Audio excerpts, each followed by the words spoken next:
And I think it's, or not the sermon, but the service. And I think it's fitting to have this conversation about the intersection of George Floyd Square and Calvary on All Saints Day. Because one of the things we do in the square is we remember people that have died. We don't forget. We hold on to them and we remember. It's a place of honoring and mourning the dead, not forgetting. And so I'm so happy to have these comrades with me. I've got Katie Dillon on the end. Katie lives just off the block from Calvary. A lot of y'all have experienced Ms. Howard before. She's a very prominent in the square, I'll say, and she was James's high school English teacher. She said, "Don't worry, I got him." Praise Jesus. And this is Susan Heinemann, also a steady of the square. So this is the book that community built. It's a book about the uprising, the Calvary response, including the community table, the food shelf, the rapid response plan. It's about how Calvary was why and how Calvary was ready to meet the moment when George Floyd was murdered. I tell my personal racial justice journey, and I offer suggestions to other ELCA congregations and to people. Community is something that's really important to me. Melissa, I even had community in our wedding vows. When I think about community, I think about a group of people that loves one another. I think about Calvary, and I think about the community at George Floyd Square. Some of y'all know Rosella White. She was my spiritual life coach, and she instilled in me the importance of being grounded and surrounded, of being clear and grounded in my intentions and in my values, and being surrounded, connected with people that support me. Because this work is hard. Anti-racism work, rooting out white supremacy, it's hard. Tensile strength is important. Being able to move in different ways and still be connected is really important. It's, sometimes we're moving through some difficult terrain, both at Calvary and in the square. And it's important to still be connected. If you're grounded, for me, especially if I'm theologically grounded and surrounded by community, it's hard to push me off my purpose and my commitments. It's hard to push people out of an abandoned gas station parking lot where we've been meeting every morning and every evening for over 3 years. At GFS, George Floyd Square, we're clear about our intentions. We're there for Black liberation. And Black liberation is for the liberation of everyone. And we're there for the 24 demands, and we're there for community. We learned and named that community is tearing up. I'll just say it. What? An antidote for racism, right? Community is an antidote for racism. I lost my spot.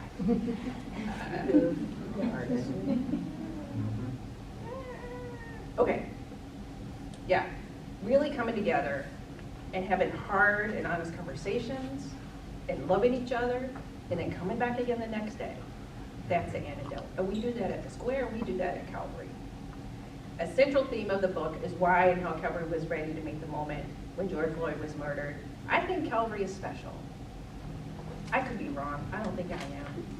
I think the closeness of the Calvary community has a lot to do with why we were able to get ready to meet the moment. We have strong relationships. We have tensile strength that allowed us to have these tough conversations together and then to come back to church together again and talk some more. Really, truly, I feel extraordinarily blessed to be a part of both communities. When many people were isolated during COVID, I was connected like nobody's business. Today is about that intersection. I had some ideas in my mind about the effect that Calvary had on the community.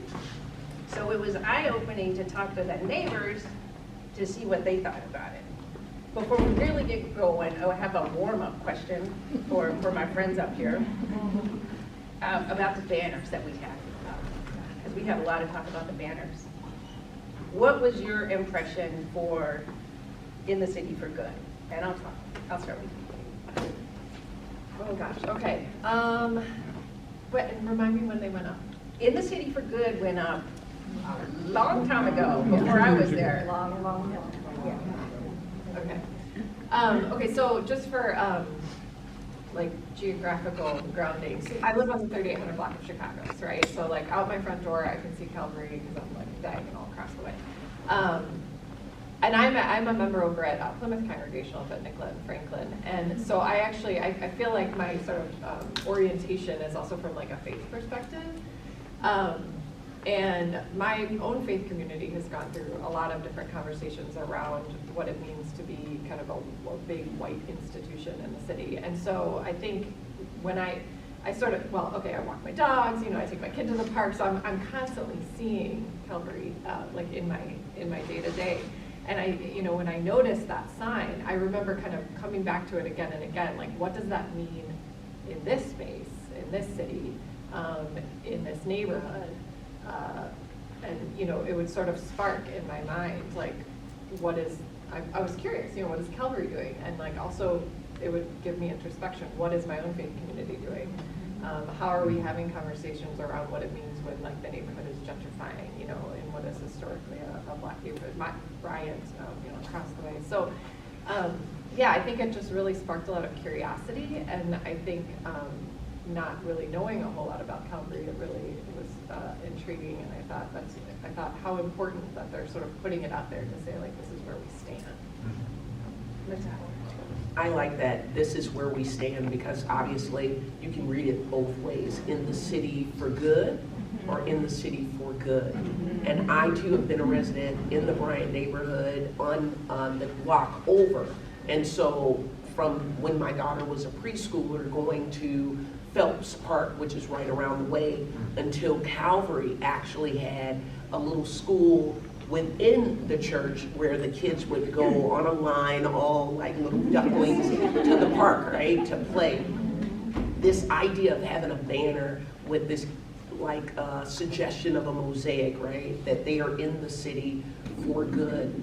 I am fascinated by the immigration story of the Twin Cities, the story of the Lutherans primarily, in the sense of the work that they did in order to welcome other immigrants in. It's my own like niche interest, and to be that close to a church that purports to be committed to staying where they are, despite the fact that the congregation may have moved far afield from their home church, and people would drive back and be at Calvary. So what does it mean when they just state that they're just here? It felt like a challenge, and either a challenge to the community, or for the community the challenge to church. What does it mean? What does it look like? What does it live like that you're saying you're here? If you're here, will those boundaries ever get crossed between the people in the Bryant neighborhood and the church? Even though y'all are on the Bancroft side, I'm not gonna against you, right? So that was something that I always thought about as I would go to the park and walk my dog, right? Well, I'm on the Bancroft side. I'm on Elliott Avenue, and I first moved there in 1990, and first set foot in Calvary about a year later when the Bancroft Neighborhood Association was being formed, and Calvary was the space where we were meeting. And then I wasn't in there. Basically, you all became a building to me for about 25 years. And my biggest awareness of y'all was when I would work on Wednesday nights teaching Hebrew at my synagogue, and I would come home, I would just go like, will there be parking on the street? Like I was hoping our Wednesdays would just go. Yeah. And then I remember when that banner went up, and I just read, my thought was, okay, all churches want it, all, really, I don't know any kind of spiritual group that doesn't want to do good in the world, right? But the in the city for good, like the we're staying part, that was like, okay, you know, like now I have the flavor of this congregation and I really, really like it. So I had this idea that having the Black Lives Matter banner out there, like help pave the way for relationships with the community. But let's hear what y'all, Marsha, you talk. When the Black Lives Matter banner went up, I have to say, there are so many ways that we can signal our intent, right? And there are so many ways in which you can be, frankly, disingenuous with it, right?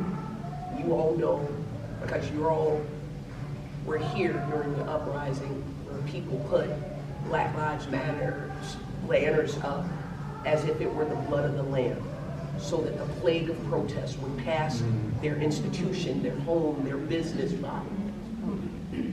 And so, as we saw that throughout South Minneapolis, you know, that was during COVID, so we were all pretty much in this one little space during COVID and the uprising. As it happened, what was going to really be interesting to me is to see how those self-same people moved. We say that a lot, how do they move? Yeah. And if you think about that church, where it is, not just logistically, but almost, there's that church and there's worldwide outreach, and then there's the Baha'i Center, and there's even a seldom used mosque in the center of George Floyd Square. So if you think of these faith-based institutions, how did they move in response to the events of COVID, or to our indigent neighbors, or to the uprising? And I'll just center it on Calvary. The way y'all moved. The way y'all moved. That sign was never belied by an absence of cooperation and allyship and collaboration. In our fight for Black liberation and what we're doing at George Floyd Square, notice present tense what we are doing at the square. This congregation has been unflagging. Even when you were doing your services online, and then you transferred and did some outside, and the entire time you had a food shelf going the entire time. So I don't come from a deep, my mother would be upset, me personally, I don't come from a deep faith tradition, right? That is not how I move in the world right now. And yet, watching what happens when y'all put your faith and your words in action, that has been transformative for me, seeing that, frankly, a group of Midwestern, mostly white, mostly middle-aged, right? We can call it middle age. In my 50 years on earth, watching someone not waver, and perhaps, I know you have councils, I know you have discussions, you may have wavered internally, but the way in which you moved in service of this movement, I think is not just a testament of how strong this particular church home is, but also what you could share with other people in your denomination. I honestly do. I am willing to sing the praises of my community, right? Because of the way they moved and continue to move in these last 3 years. I don't mean to overtalk, but y'all, to have your church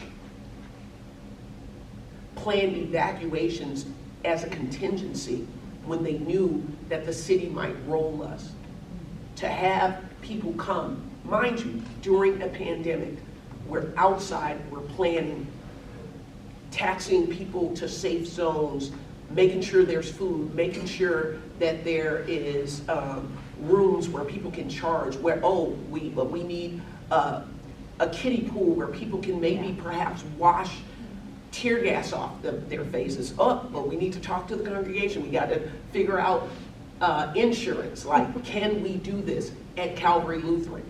And the answer was yes, we're going to make this happen on the off chance that this community needs it, that the square needs it.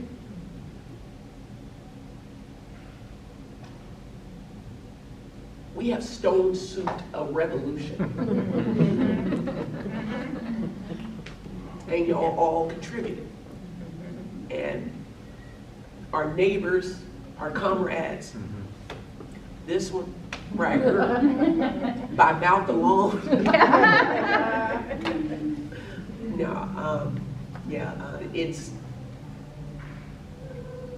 It's stunning. And I always say, who's gonna play you in the movie? Sociologists are studying this. This right here is going to be something that I think is important. Okay, so much for my warming up. Thank you. So I want to ask you three to each just give one word to your response when you saw the George Floyd banner go up. One word, I hate that. Or I don't do well with one word. Touched. Yeah.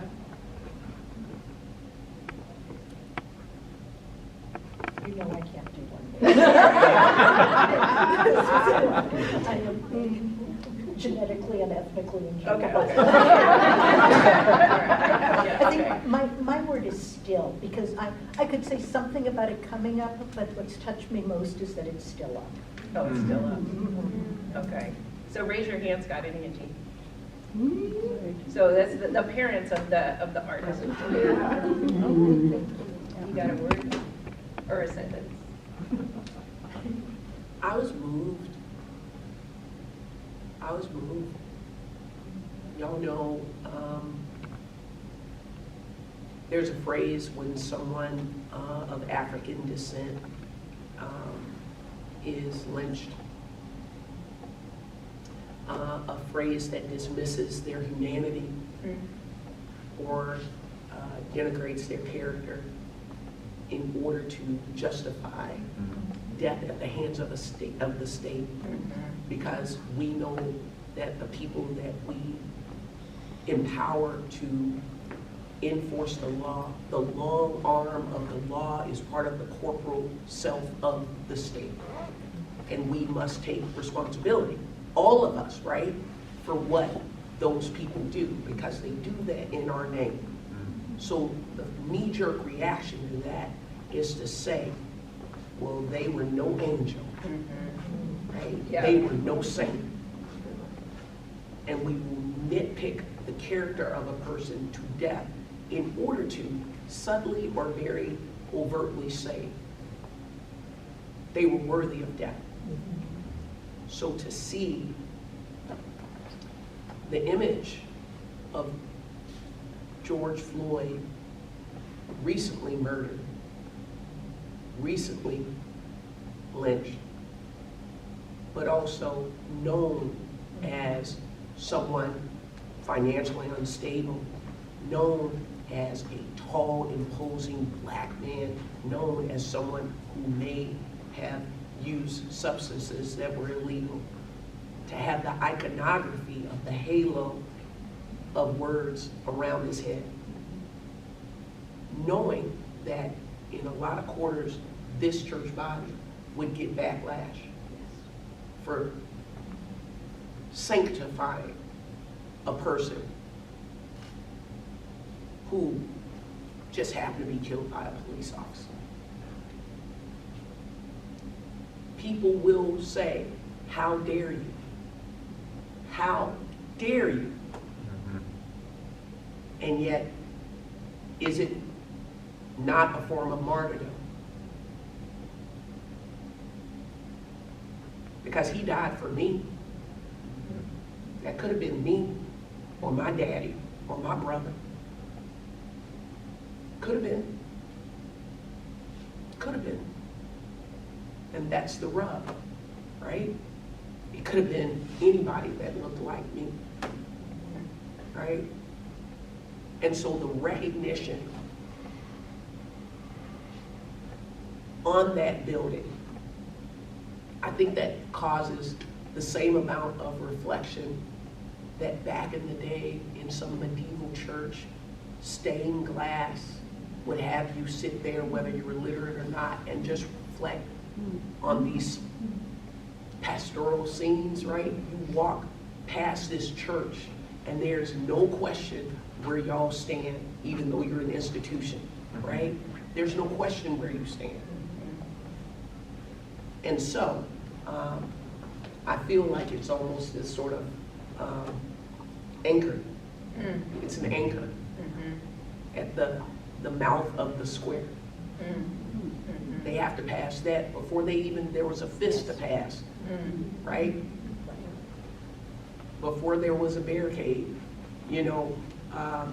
or a guard shack, I would say, because that was my guard shack. I've spent many, many a night on the south barricade by your house, staring at Calvary, at that big old bell tower. So talk about what it was like. So that's one of the things I wanted to talk about, right? The barricade was right there, and then across the street was a community table, and people hanging out at Calvary. So what was it like to be there, interacting, and started crossing that intersection? And you talked about visiting the square with a friend. Right, who lived in exactly. Longfellow, right? Right, and that's what I was thinking. I was trying to time everything out. And I did want to say one thing about the banner, was that I saw it very, very often before I took the time to read the words, and as a counter to, the tendency Marcia talked about of just defaming someone who's been lynched. The words were so personal, and the artist had just captured so much of people who loved George Floyd and put them up there for anybody to see for years and years now. And I'm just so grateful for that. I'm just going to say the artist's name, Ella Endo. Ella, okay. Yeah. Ella. And before the barricades were up, when there were just tons of people in the square, probably within, at the morning after the 3rd precinct burned, I had a good friend who lived very near there, and I went over to see her and see how she was doing, and we tried taking a walk, and there were big chunks of ash on her sidewalk and things, and I thought, we just have to come to my neighborhood for some grounding. We just need to, and our neighborhood doesn't smell toxic. And we were just, and it was so, the streets were so full, and we made our way to Calvary, to the end of the block, and it was clear that you had come out to meet the needs of the community, but when you let that child in, you were taking someone into your space. And that was wonderful. That was not like what we've got to have a biffy outside, but you were really letting people in. And the other place I saw that was, parking was at a premium in those days because we were, overwhelmed by CNN and everyone else in the world. And you all were very consistent about not letting police use your parking lot. Yeah. And Marcia uses the phrase velociraptors at the gate. And they really wanted to use that parking lot. And so saying no to the police was like a mark, like we are not neutral here. Yeah. All right, I'm gonna insert just a little bit of the book. And then I want to talk about like the sort of everyday, the sort of little things that we did between Calvary and the square. So this is a chapter called The Weeks, Months, and Years After. And I mean, Marcia has talked about this, like we're not done yet. So, I mean, it's kind of hard to write a book about something that's ongoing, but we're probably going to be at it for years. And I was starting to forget some of the story, which was part of why I wanted to go ahead and write it down. Chapter 7, weeks, months, years after. It is a joy to continue to journey together way beyond the initial march in early days. The community, and that first march did launch out of the Calvary parking lot. I don't know if you know that. The community that continues to gather at George Floyd Square for justice and Black liberation is nothing short of a miracle. This active protest has lasted longer than the Montgomery bus boycott in Alabama from 1955 to 56. Truly, the community at George Floyd Square has shown me what beloved community looks like. Calvary Lutheran Church's proximity to the site of the tragic murder of George Floyd and the readiness of enough Calvary people allowed us to be church in ways that church was always meant to be. We tried to follow what Jesus taught in word and deed by being with marginalized people, giving up power, and confronting empire. We set down notions of respectability and white saviorism and listened to the needs and cares of others. We continue to live into what Martin Luther regarded as most important, care of the neighbor. I have boundless gratitude for the opportunity to be a part of both the community at George Floyd Square and the Calvary community. The boundaries are permeable between the two communities, and to some degree, they have blessed one another. So I remember bringing out lots of chairs, tables, and stage pieces. Which we still have, sorry. We still got some of your stuff. We didn't have anywhere to put it. Yeah, it not only did you bring things out as we were trying to get the logistics of events going and anything that was necessary, the idea of Calvary Lutheran saying, oh, we have that. And it was not even a question that you would provide. And like I said, it was invaluable. So looking back, to me, one of the more astounding things is letting people use our kitchen. Right? That's a touchy thing in many churches, right? Oh, you put that salt shaker in the wrong spot. But there was months when we had people that were feeding the community out of tiny apartments or far away. You know, we said, okay, how about y'all use our kitchen? And that went on for months. It went on for the People's Kitchen. Yeah. And my Alicia, yeah. We had comrades who used the kitchen, and we were attempting to make sure we did not, take a ladle that didn't belong to us, make sure everything was back. And we are still feeding people. We have a comrade here who is providing meals for folks. There's coffee in the morning, but Calvary also fed me. I have given a lot of my personal existence to have been in that occupation. The third day of the uprising, I, as an active teacher, went on social media and told my students, you all passed. I'm on my phone, you all passed, and I didn't go back to work. Oddly enough, my principal didn't notice. I still got it was the last week of school. It was the last week of school. Yeah. Y'all might know, it's a former student of mine who filmed the lynching of George Floyd. And the very next year, I took a leave of absence and was in the square. I would say probably 18 to 20 hours of the day. Yeah, I was about to say 24/7, Marcia. Pretty much. But that meant cleaning and feeding myself, and anything that had a semblance to my real life just went out the window. And it got to a point where I was not getting paid. I was just on a sick leave, and that ran out. at that time, 22 years of teaching, I had about 12 weeks of leave. After that 12th week, I was not getting paid. And I went to Calvary's food shelf. Now, mind you, I was a professional, and I'd been teaching for over 2 decades, and I had to go to a food shelf. And this is what was really interesting to me. I go down into Calvary's basement, and then they said, here, take this number. And I look around.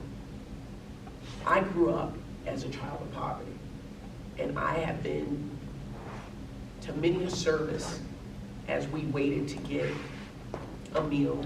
I have gone to many a school where when it's Christmas, we get the box of canned goods that everybody collected, right? Calvary's food shelf felt like being at a grocery store.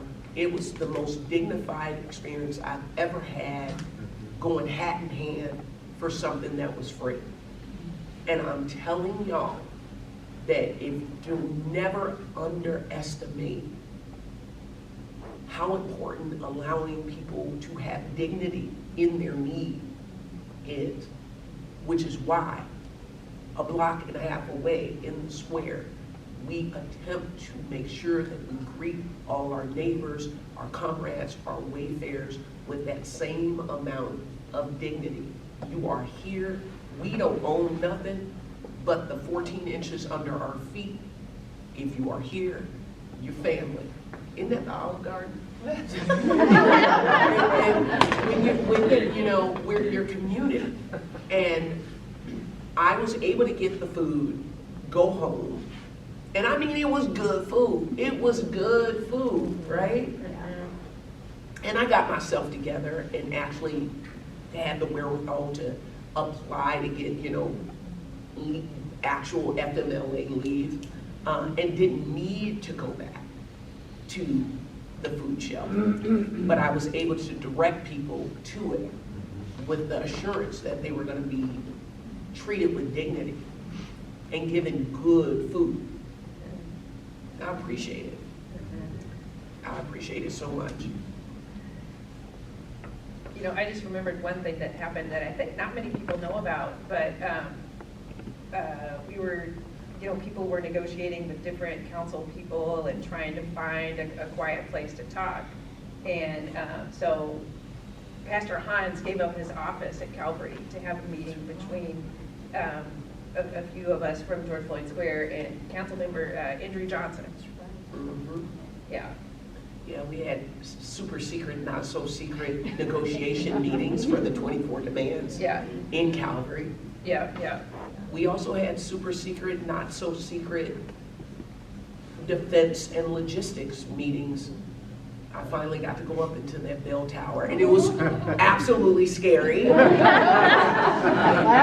And then, oh my gosh, you can see the entire city from up here. Yeah, but that is how we kept our community safe. We're here, still here, for the safety of this community.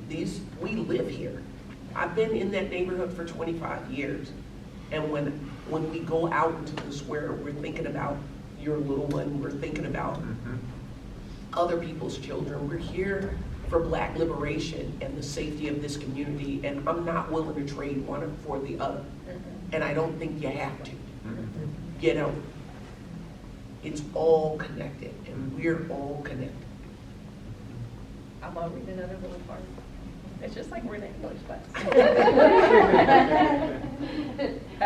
And this is still in the same chapter, but it's a little while later. It has been an intense time since the city lynched a man a block from my church. My use of the word lynching throughout this book is intentional. Lynchings are public executions without trial. They're meant to elicit terror and to control the populace. Thinking through all of the events and the trauma while writing this book has been difficult and healing for me. As I write, we are still engaged in an active and ongoing protest at the square. However, I haven't engaged in a lot of in-depth conversations with George Floyd Square community members about the early days. I wanted to check some of my memories and hear the perspectives from 4 long-term neighbors who became active in George Floyd Square: Katie Dillon, Susan Heineman, Marcia Howard, and Jenny Jones, who couldn't be here today. They took time for a conversation with me one evening about the intersection of Calvary Lutheran Church and George Floyd Square and helped me gain a better understanding of the impact of the vigils on community members. So can you all talk about what was the impact of the vigils on the community? They were so grounding to me and moving, and my involvement in the square was so day to day. It was like, what do people need in this moment? What can I have? And, I've got an open porch. Who's going to sleep on it? How likely is it that folks are going to get tear gassed? And how quickly can I get to Target and get like the mound of white T-shirts to switch into? And the vigils were able to, for me, give a bigger picture and a quieter picture of what everything was, and also the square, immediately became a place to recognize the lynching of George Floyd and the deaths by police and by the state of many, many, many other people. And I think the vigils really were one of the first places to bring that out orally, out publicly, out beyond the names on the streets.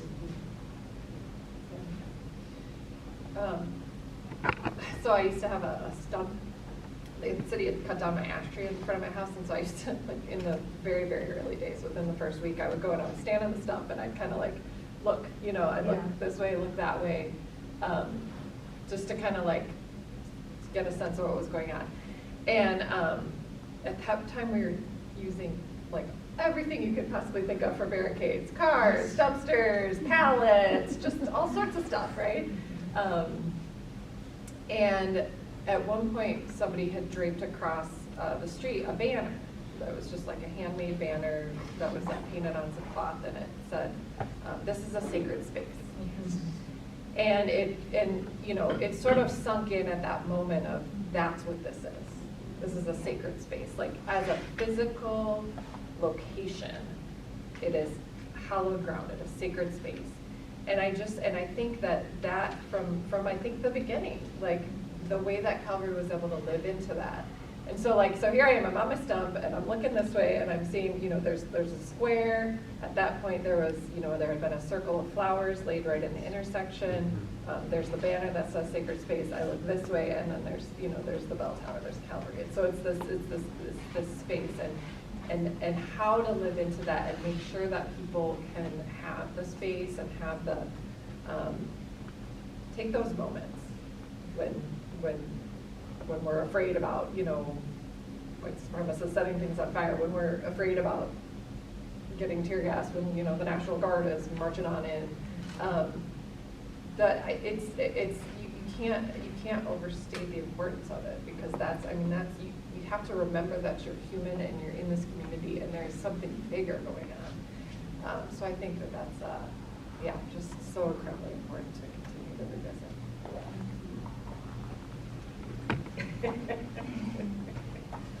At the very beginning, we said we wanted to keep the place safe and sanitary and sacred. And having vigils, especially the interfaith vigils that you arranged, you can call in and pastors and rabbis and Buddhist monks show up. And as much of propaganda and propaganda of the state has spilled ink and about what actually was going on at 38th and Chicago, they could not deny that the people amassed for these vigils in true grief, right? In true reflection, it paid to this idea of George Floyd Square is a memorial for stolen lives, that this is what we're focused on, not simply anarchist, revolutionary, radical, militant, oh, they just want to rabble-rouse because they've been stuck in the house all day. No, people have died at the hands of the state, and we will say their names, and we are here in protest of what the state has pretty much set up as almost, conversely, this religious spilling of Black, brown, and indigenous blood in order to say, no, this is the way it must be, it has to be this way. And then in counter to that, these people of religion says, no, not in our name, not for us. This is not how we worship, this is not how we grieve, this is not what we accept. And to see those vigils turn into candlelight vigils, and in early days, by July, a cemetery of sorts popped up. The Say Their Name Cemetery. Names of people all the way from Emmett Till who died in Money, Mississippi.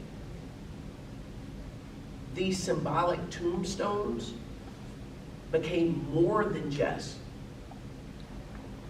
the cardboard that they were printed on. Not when the family of Emmett Till comes for his birthday. Not when hundreds of people come holding candles. Not when visitors get out of cars or on foot or tour buses even, coaches, and they all go down the line of these tombstones and say their names, say the names of the dead.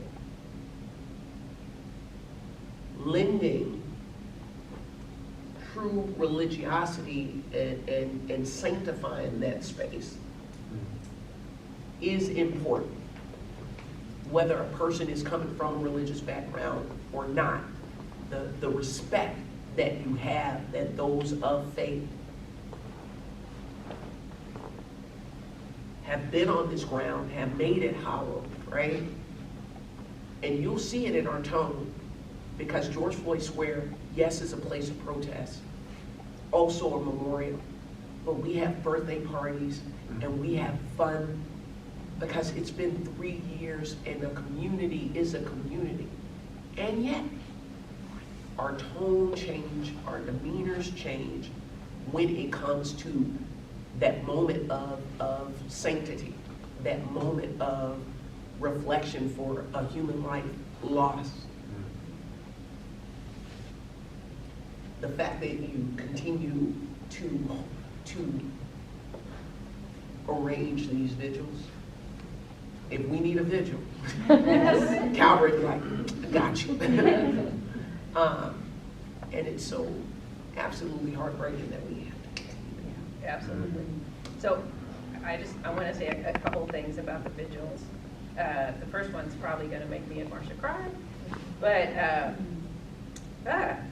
yes, I'm right. But one of the things that like solidified for me that like, yes, this is a good thing to be doing is after that first vigil the next day, Marcia told me she slept through the night for the first time. Right? So that's like, okay, we this is affirming we need to be here as this anchor for the community. The community can't be out here on their own. We need to be a part of that. The second thing may or may not make me cry. So I did a lot of these arranging of the vigils with Reverend Dr. Gia Star Brown, who's preached here at Calvary, many of you know Gia. And you know, I had, you know, I've been doing on a racial justice journey, and I move forward and I fall back and I mess up and I keep going. But I had, for a long time, I had a posture of when I was in multiracial space, I didn't talk. I just sat back and I listened, which was a good thing for me to do for a while, right? Just pass the mic. And so Gia and I worked really hard to get Black folks from different religions to speak and be a part of the thing. And she said, I think you should say something. I was like, oh, no. I think you should, no, I think you got something to say. So I had to reflect on what is my role? What should I say in this time and place as a white-bodied woman? And so the thing that I landed on was renouncing people. And that turned out to be the right thing to do, and it resonated with a lot of people. So, you know, one of the joys of doing this thing is finding my lane. Yeah. I think that's critical because what we say in the square is get your people. Get your people. And whoever you gather, who you deem is your people, whether it's your denomination or your family, because where we are on 38th Street, not everybody's there yet. Not everybody's there, but if you love them, if they are worthy, they may be on 62nd. You might have to go on down there and get your people and bring them on to 38. Bring them on. So I see that we're at noon, but I'm going to ask one more round of questions, if that's okay. So the Calvary community has named 3 different communities that we want to nurture and be in a relationship with. One is the fellow tenants at the Belfry Housing, where we will also, we'll be a tenant there when we move back in. Another is the people of the Calvary Food Shelf. And then the third is the community at George Floyd Square. And we want to live into that. And Calvary, I know y'all love Pastor Chell, but Pastor Chell is our interim pastor, and we're in the call process. And so I'm just very interested to hear from y'all, what are qualities that you would like to see in our next pastor? Ooh. He can make tacos, they can make tacos. Gosh, that is a hard question to answer. And if that's too hard, like what have Yeah. you, what qualities did you appreciate from Pastor Hans or Pastor Chell? Well, I mean, I think no matter what, and this might not be like the one big quality or whatever, but one of the things that comes top of mind is coming from a posture of like showing up, listen, connect. Because if you're not there, like I don't know that you can really get it, right? We've all had the privilege of being there, and we're, what a gift, and like I think that that's an important grounding for anybody. I am absolutely sure that your church is going to make a good choice simply because y'all have the flavor of this community and you know what it is you're going to be. And I'm sure they'll be superb.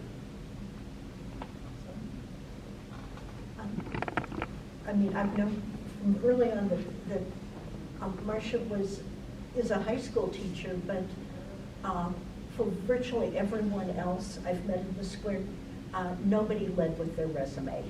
People led, they led with their gifts. Like, I think it was 2.5 years before I knew you had even an inkling of what else you do out in the world.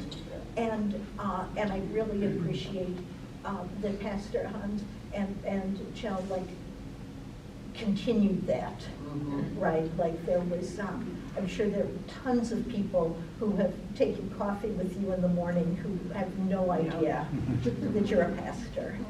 And I also appreciate, I've lived there for 33 years, and 38th in Chicago, especially for white middle-class people, has been known as a dangerous place, right? And sort of very early on, I know you're not like a, in right here neighbor, that Iris and Eleanor were just there. And I thought that to me just speaks to a very humble bravery that I hope your next pastor has. Thank you, Paul. I want to lift up my friend's book. My friend down in the neighborhood, Reverend Angela Kabeb, edited this book. There's several other contributors to it that wrote different chapters. It's called Call to Allyship, Preparing Your Congregation for Leaders of Color, an excellent read for our call committee. And for all of us, really. So I have an extra copy I can pass on to someone on the call committee. Thank you so much for being here. And I have an ask, if you don't mind, when you get your book, if you're on Facebook, snap a photo of yourself with the book on Facebook and tag me in it. Or I have a special Facebook page, Ashes to Action by Sherry Seifert. You can throw it on there, and that just helps to get the word out there. So I'm going to pick on Pastor Chell and ask him to close us out in prayer. Yeah. Let us pray.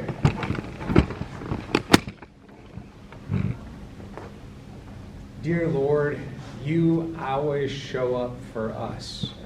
We pray that you help us to show up. Amen. Amen. And I'll go to that table back by my sweetie and sign books if you want. Thank you all.